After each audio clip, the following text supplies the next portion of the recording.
Pada zaman dahulu, bangsa Israel tinggal di Mesir selama ratusan tahun.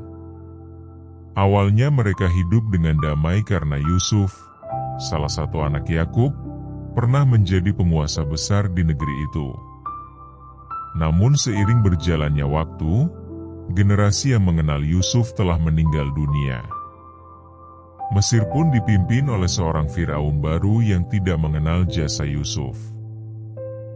Bangsa Israel semakin bertambah banyak. Mereka berkembang menjadi bangsa yang besar dan kuat. Hal ini membuat Firaun merasa takut. Ia khawatir jika suatu hari Israel akan bergabung dengan musuh-musuh Mesir dan memberontak. Karena ketakutannya, Firaun mulai menindas bangsa Israel. Mereka dipaksa bekerja sebagai budak. Mereka harus membuat batu bata, membangun kota-kota penyimpanan, dan melakukan berbagai pekerjaan berat di bawah pengawasan para mandor Mesir yang kejam. Namun semakin mereka ditindas, semakin banyak pula jumlah mereka. Hal ini membuat Firaun semakin marah. Akhirnya ia mengeluarkan perintah yang mengerikan. Setiap bayi laki-laki Israel yang lahir harus dibunuh, sedangkan bayi perempuan dibiarkan hidup. Di tengah masa yang penuh ketakutan itu, lahirlah seorang bayi dari keluarga suku Lewi. Ayahnya bernama Amram dan ibunya bernama Yohebed. Ketika melihat bayi itu, mereka menyadari bahwa anak mereka sangat istimewa. Karena iman kepada Tuhan, mereka memutuskan untuk menyembunyikannya. Selama 3 bulan, bayi itu disembunyikan dari para tentara Mesir. Setiap hari orang tuanya hidup dalam ketakutan.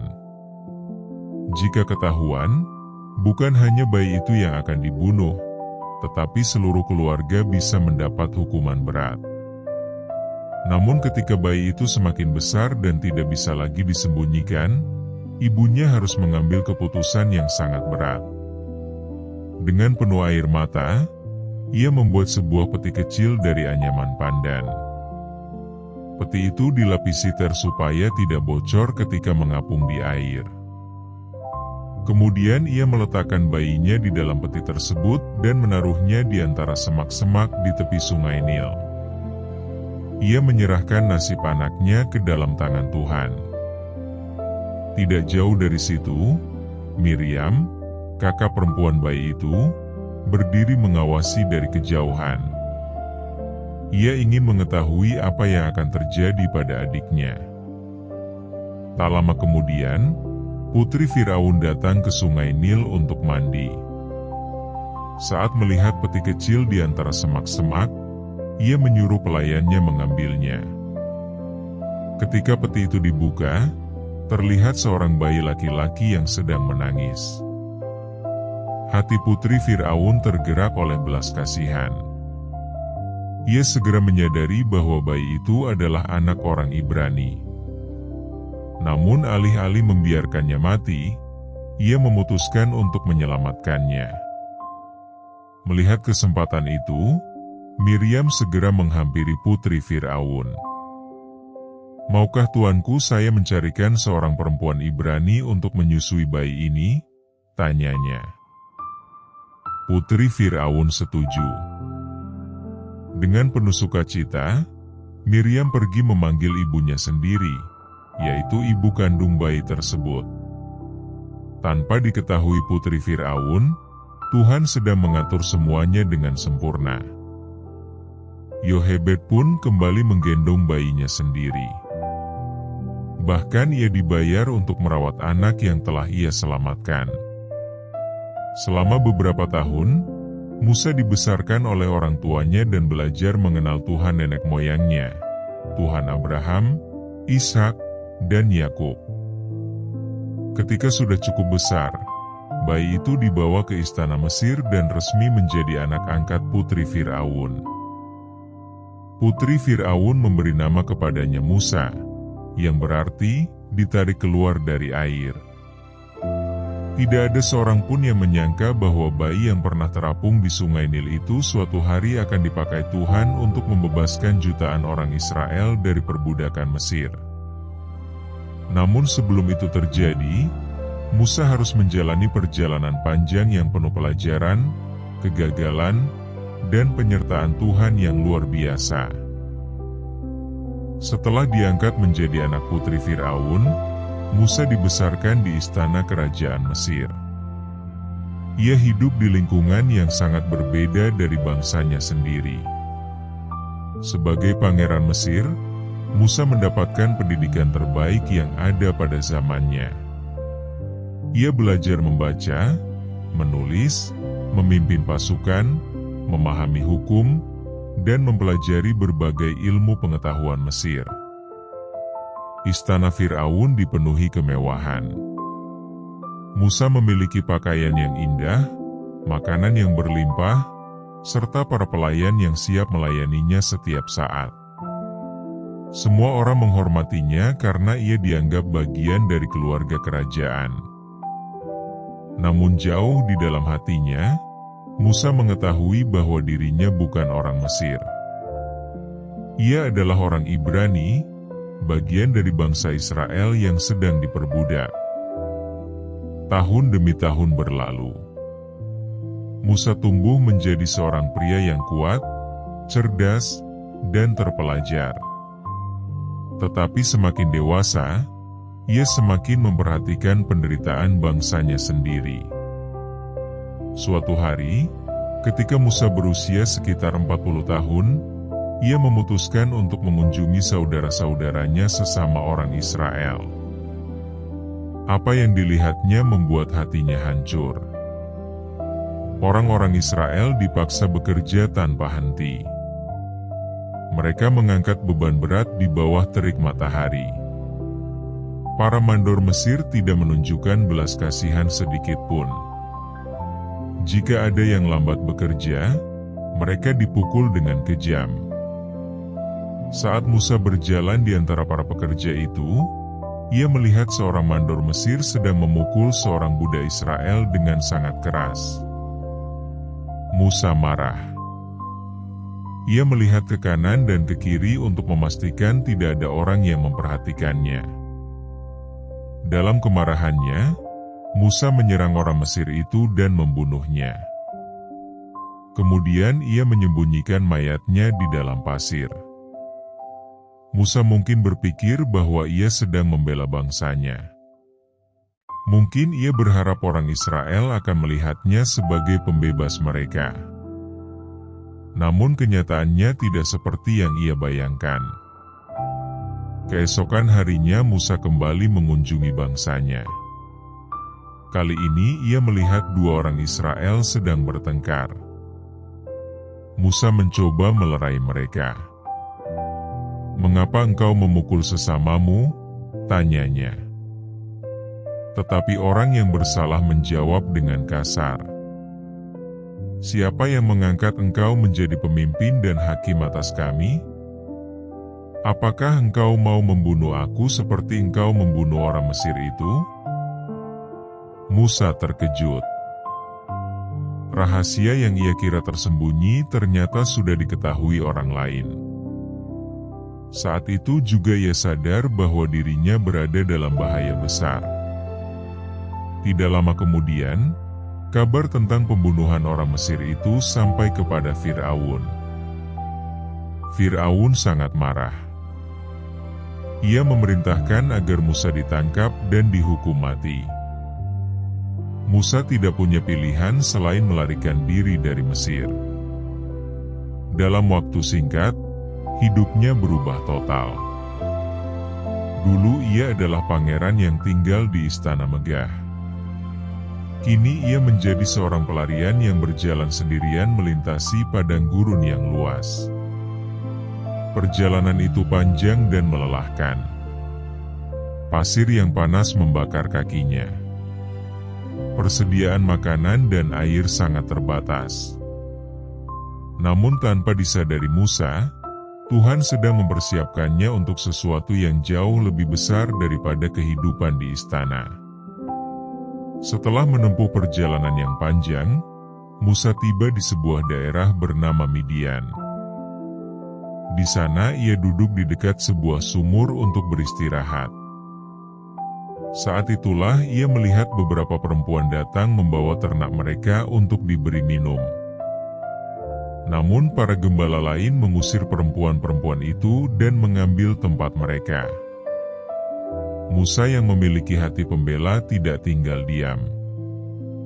Ia berdiri dan menolong mereka.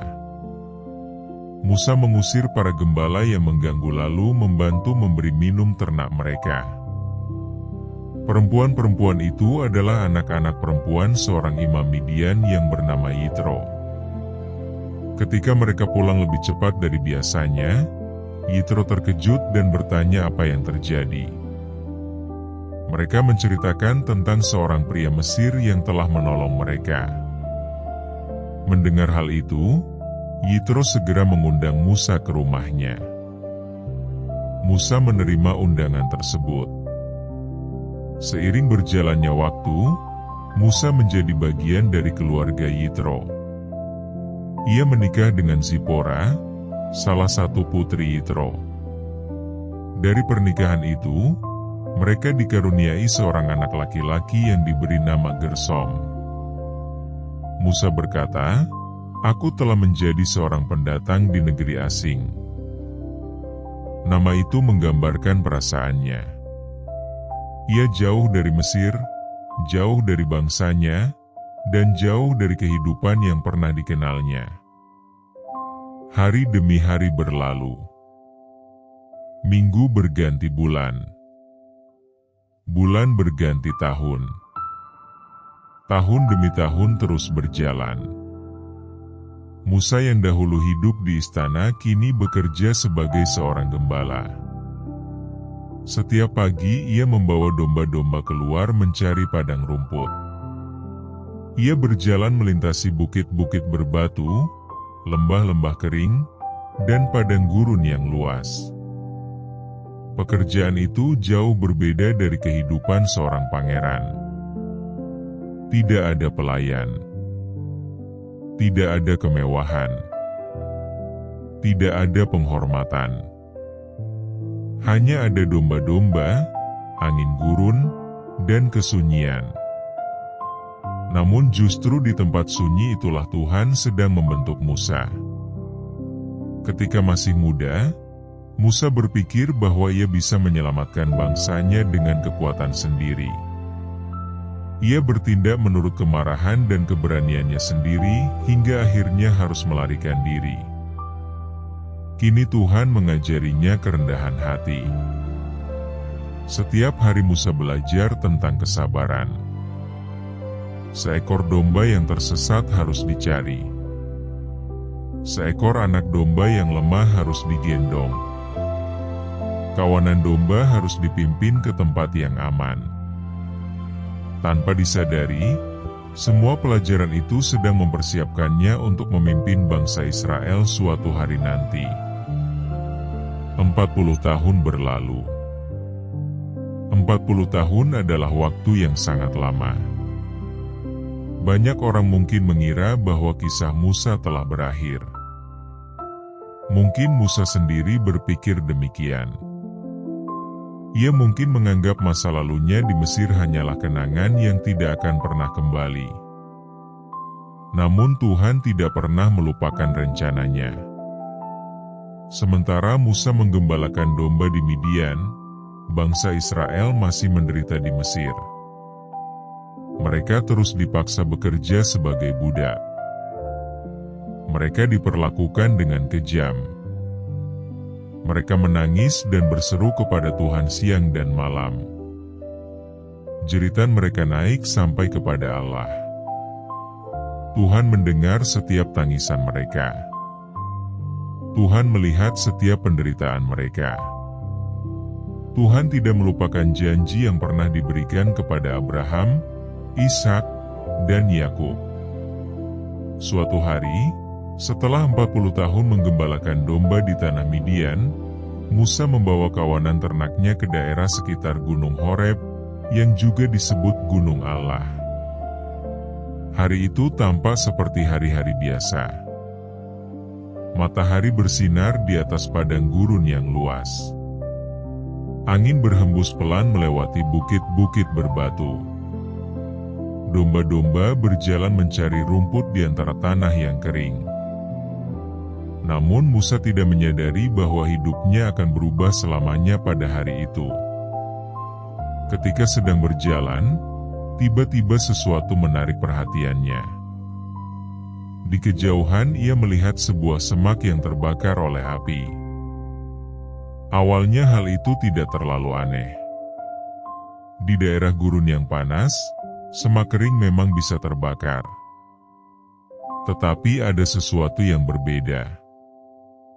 Api itu terus menyala, namun semaknya tidak hangus. Musa memperhatikannya beberapa saat.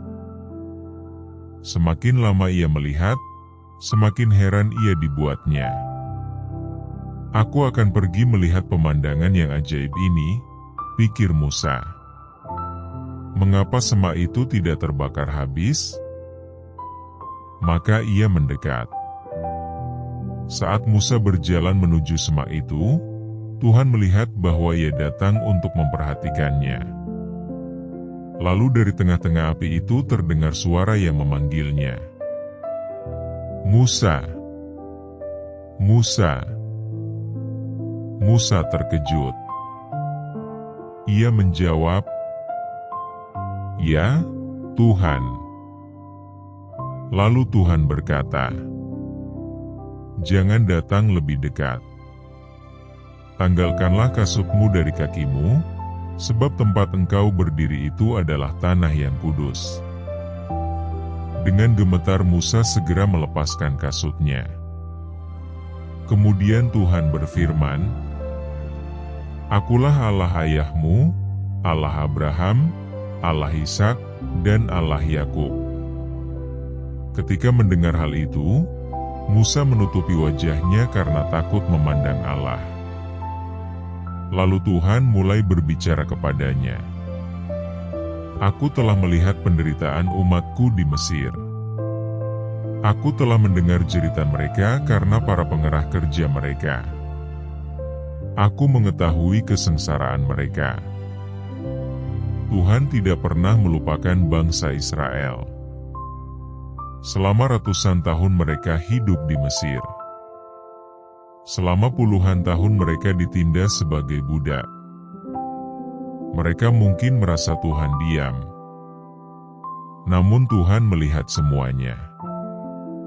Tuhan mendengar semuanya. Dan sekarang waktunya telah tiba untuk bertindak." Tuhan melanjutkan, "Aku telah turun untuk melepaskan mereka dari tangan orang Mesir dan membawa mereka ke negeri yang baik dan luas, negeri yang berlimpah susu dan madu." Musa mendengarkan dengan penuh takjub. Namun kemudian Tuhan mengatakan sesuatu yang tidak pernah ia bayangkan. "Jadi sekarang, pergilah.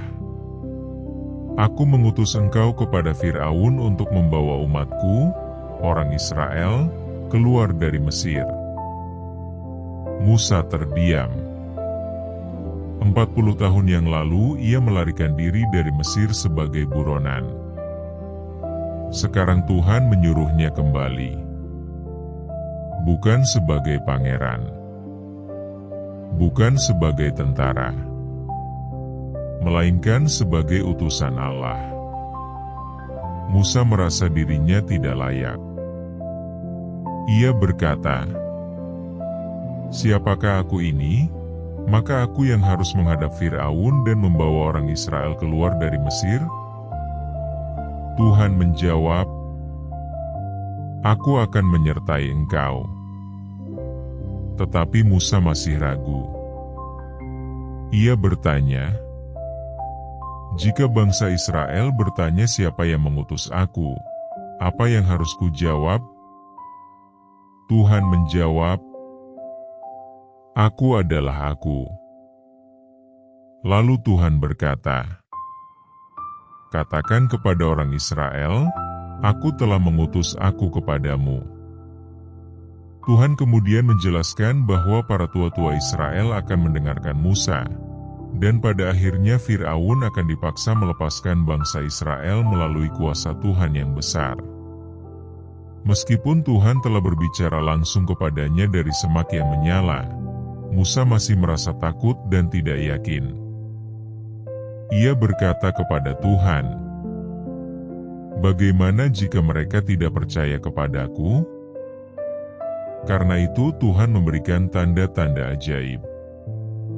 Tongkat Musa berubah menjadi ular dan kembali menjadi tongkat. Tangannya menjadi sakit kusta lalu sembuh kembali. Tuhan juga berjanji akan menunjukkan kuasa-Nya melalui berbagai mujizat.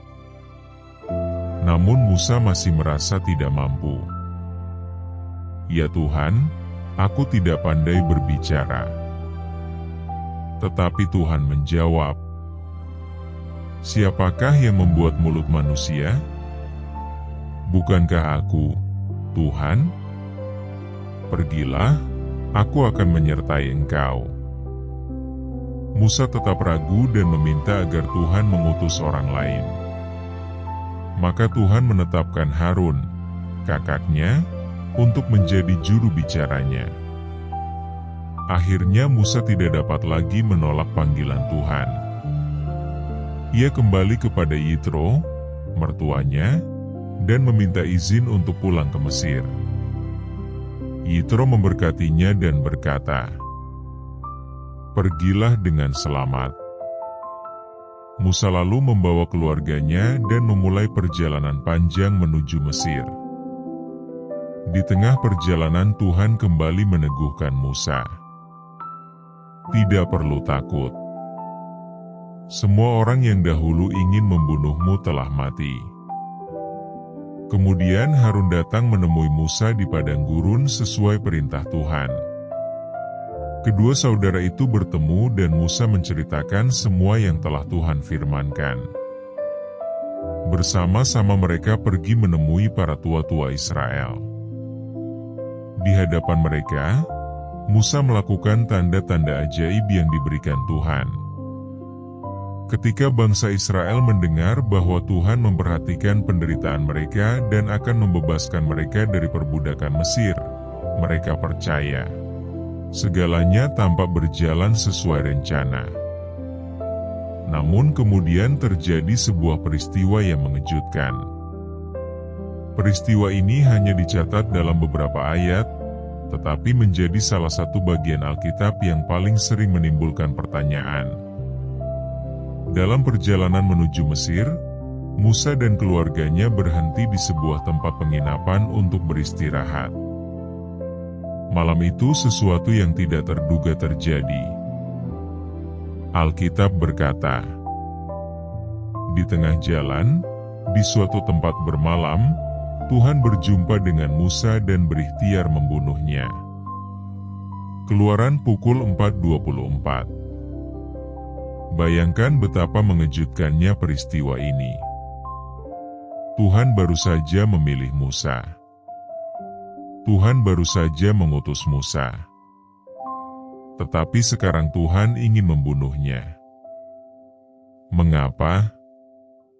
Alkitab kemudian memberikan petunjuk melalui tindakan Zipora, istri Musa. Dengan cepat Zipora mengambil batu yang tajam dan menyunat anak laki-laki mereka. Lalu ia menyentuhkan kulit sunat itu kepada kaki Musa dan berkata, "Sesungguhnya engkau pengantin darah bagiku." Setelah itu Alkitab mengatakan bahwa Tuhan membiarkan Musa hidup. Ancaman kematian itu pun berlalu. Apa yang sebenarnya terjadi? Sejak zaman Abraham, Tuhan telah menetapkan sunat sebagai tanda perjanjian antara Allah dan umat-Nya. Setiap anak laki-laki Israel harus disunat sebagai tanda ketaatan kepada perjanjian Tuhan. Namun tampaknya Musa telah mengabaikan perintah tersebut terhadap salah satu anaknya. Alkitab tidak menjelaskan secara rinci alasannya. Mungkin karena tekanan keluarga. Mungkin karena pengaruh budaya Midian, mungkin karena kelalaian. Tetapi satu hal yang jelas, Musa sedang memimpin keluarganya dalam ketidaktaatan terhadap perintah Tuhan. Padahal ia akan menjadi pemimpin seluruh bangsa Israel. Sebelum Musa dapat memimpin umat Tuhan, ia harus terlebih dahulu taat kepada Tuhan di dalam keluarganya sendiri. Tuhan menunjukkan bahwa pelayanan besar tidak dapat menggantikan ketaatan pribadi. Tidak cukup hanya dipanggil Tuhan. Tidak cukup hanya memiliki karunia. Tidak cukup hanya memiliki tugas yang besar. Seorang hamba Tuhan juga harus hidup dalam ketaatan. Setelah peristiwa itu, perjalanan Musa berlanjut. Ia bertemu dengan Harun seperti yang telah Tuhan janjikan. Mereka pergi menemui para tua-tua Israel. Bangsa Israel percaya bahwa Tuhan telah mengutus Musa untuk membebaskan mereka. Dan tidak lama lagi, Musa akan berdiri di hadapan Firaun untuk menyampaikan pesan yang mengubah sejarah. Biarkan umatku pergi. Demikianlah kisah perjalanan Musa dari kelahirannya yang ajaib, masa hidupnya sebagai pangeran Mesir, pelariannya ke Midian, panggilannya di semak yang menyala, hingga peristiwa mengejutkan ketika Tuhan hampir membunuhnya karena ketidaktaatan. Kisah Musa mengajarkan bahwa Tuhan dapat memakai siapa saja yang bersedia taat kepadanya. Bukan kemampuan manusia yang terutama dicari Tuhan, melainkan hati yang mau tunduk kepada kehendak-Nya. Jika Tuhan dapat memakai seorang bayi yang diselamatkan dari sungai Nil untuk membebaskan sebuah bangsa, maka Tuhan juga dapat memakai hidup kita untuk melakukan perkara-perkara besar bagi kemuliaan-Nya. Terima kasih sudah menonton. Jika video ini memberkati Anda, jangan lupa untuk like, komentar, subscribe, dan bagikan kepada keluarga serta teman-teman Anda. Sampai jumpa di kisah Alkitab berikutnya. Tuhan memberkati.